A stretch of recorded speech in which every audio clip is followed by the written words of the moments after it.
Okay, I'm delighted to be joined in the downtown den today by Tom Riordan, Chief Executive of Leeds City Council, a huge friend of downtown and business. And Tom, thanks for joining us today. Hi, Frank. Just wanted to get your thoughts really on the Levelling Up white paper, which of course was published a couple of weeks ago, and then some reflections on the Convention from the North event, which I know you attended in Liverpool a couple of days back.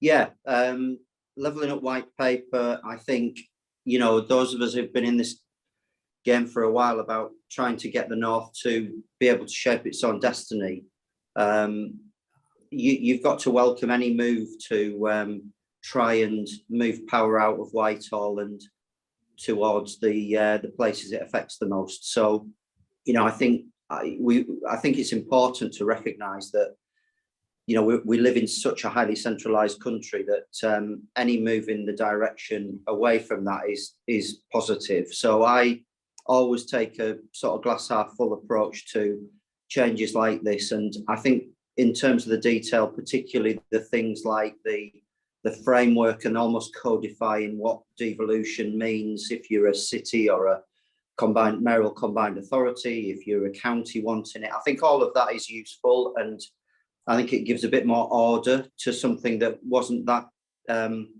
clear in the past. In substance terms, I think the changes on housing are very welcome. The recognition that you've got to, not just subsidise a booming market in London and the South East, but actually try and do something right across the country is welcome. And that should lead to a shift in resources, I would hope.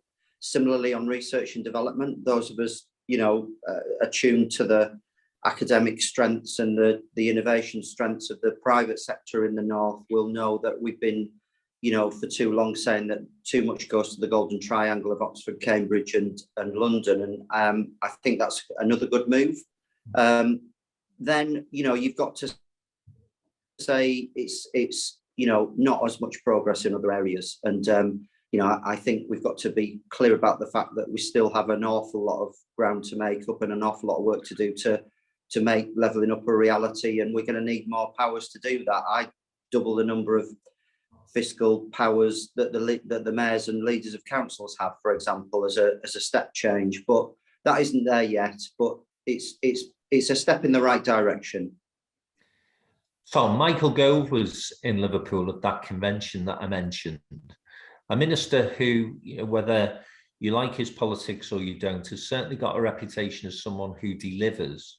Do you think that he's listening to those sort of messages coming from northern leaders, and indeed, leaders from other parts of the country as well? West Midlands, for example, their mayor has been quite vocal in terms of wanting additional powers and responsibility as far as his office is concerned. Are those messages penetrating at government level, do you think?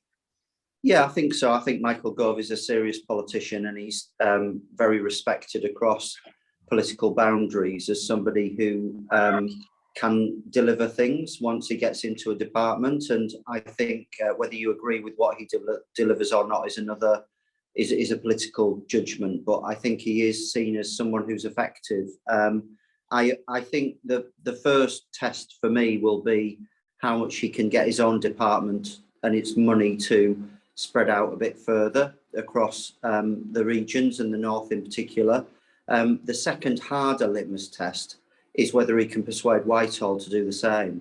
And that's I think the key to whether this works or not, and particularly the Treasury, who I worry at times don't perhaps understand cities like Leeds and Bradford and the positive role that we play in Leeds in actually bringing resources into the Treasury. We're a net contributor to the UK PLC purse, and it feels at times that that's not perhaps recognised right across Whitehall. So I'd like to see Michael Gove make inroads into the Treasury, particularly to see more investment flowing on transport to our part of the world.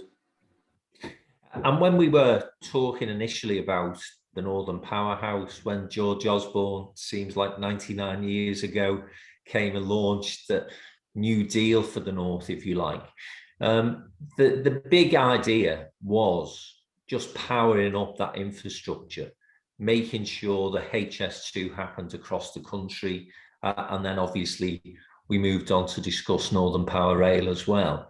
I know Leeds was a little disappointed at the announcement that came out of the Department of Transport just before Christmas. We actually did an event with yourself and the leader there, James Lewis, I think the day after that announcement was made. Yeah. But nonetheless, Tom, you say you're a guy that's glass half full, and you still found some genuine nuggets for encouragement for Leeds, West Yorkshire and the wider North, even, despite that announcement. Yeah, I think a lot of energy is spent discussing things that are going to happen decades in the future. Housing policy has been hamstrung by debates, theoretical debates about housing numbers that are never going to happen and never do happen. Yeah. Instead of actually getting on and delivering it, which is what we do in Leeds. We've got 5 years in a row, we've been in the top 3 in the country for delivering homes. And the way we do that is by not some grand, statements, but actually getting down and working with the private sector, with local communities, with elected members to make sure that housing is in the right place. So we have 110 different schemes active in Leeds every day to deliver our housing numbers of over 3,000 homes a year. I'd like to see a shift in the dialogue to look at who's delivering on the ground. And that's why I tend to be more sanguine about some of the policy announcements, because, it was highly disappointing for us that we've been spending 10 years getting ready for HS2. We've got 700 football pitches, safeguarded land, waiting for it. And then we're told that it's not coming. So that is not helpful. However, even in the IRP, there was a green light for mass transit, which is something that we've been after for many years in Leeds. And, and other improvements like the commitment to TransPennine, albeit without the stop in Bradford, which is a big mistake in our view and should be rectified. So there's a long way to go, a lot of governments to go before we get to 2035 and 2040. So I think you've just got to do your best at working with them and get on with it, which is what we're doing in Yorkshire. Yeah. And final point here, Tom, because we talk about these big strategic issues, of course we do, because they're important right across the North, and indeed for that whole levelling up agenda, which is the same impact on other parts of the country as well. I think we often think, well, it's all about the North and it's those red wall seats that were identified. But you and I are well aware of poverty, deprivation and challenges that exist in the south of the country, in London, in fact. It's not that the capital has got it all right. But what we can do ourselves in our cities is still vitally important. And again, I think some really positive things happening in Leeds. This year, Channel 4 obviously will start to really grow and take off. You're seen as an exemplar in those areas of health and tech. So just tell us a little bit more about the big opportunities that exist in your city at the moment. Yeah, we're in the middle of a £12 billion regeneration programme of the city, and we've brought in incredible job numbers. If you compare Leeds with any city in Europe, it's phenomenal job and employment growth. What we need to do is ally that with productivity improvement, with the transport investment that we're looking to. But Leeds is just a great place to be at the moment. We have 55,000 students who love it. We have a growing tech sector which really enjoys the eclectic and wide and diverse nature of the city in terms of its economy and who they can service and support, right through retail, through financial services, health tech and manufacturing. We're the third biggest manufacturing area in the country. No one really knows that. So there's a very diverse and versatile economy that's growing. And the development of the city centre to double the size of it out onto the South Bank, with the Crane survey that came out this week showing that we had record numbers of residential and educational development. A survey showing we're the most vibrant city shows that we've worked really hard at the spaces in between the buildings, and it's a sort of what I'd call a Northern European feel to Leeds. We want something that's more Stockholm and Copenhagen than maybe London and New York. So going back to the Levelling Up white paper, one of the things I would say to government is not everywhere wants to be London. We love London. It's a bit like your family. It's great to have them 2 hours away, but, you know, keep them at as little distance. See them every now and then. But no, that's what people love about Leeds. It's central location. It's brilliant talent pool.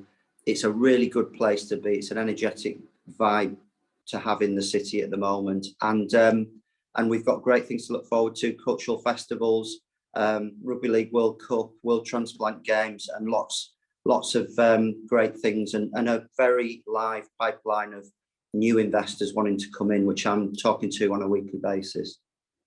Brilliant. Tom, thanks very much for joining us in the Downtown Den today. Hopefully I'll see you at a live event in Leeds in the not too distant future.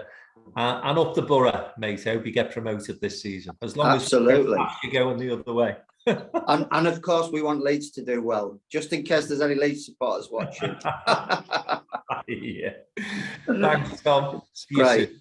Brilliant. Cheers, Frank. If you enjoyed that video, then please subscribe to our YouTube channel on the link below and be among the first to get to listen to all the latest interviews through the Downtown Den.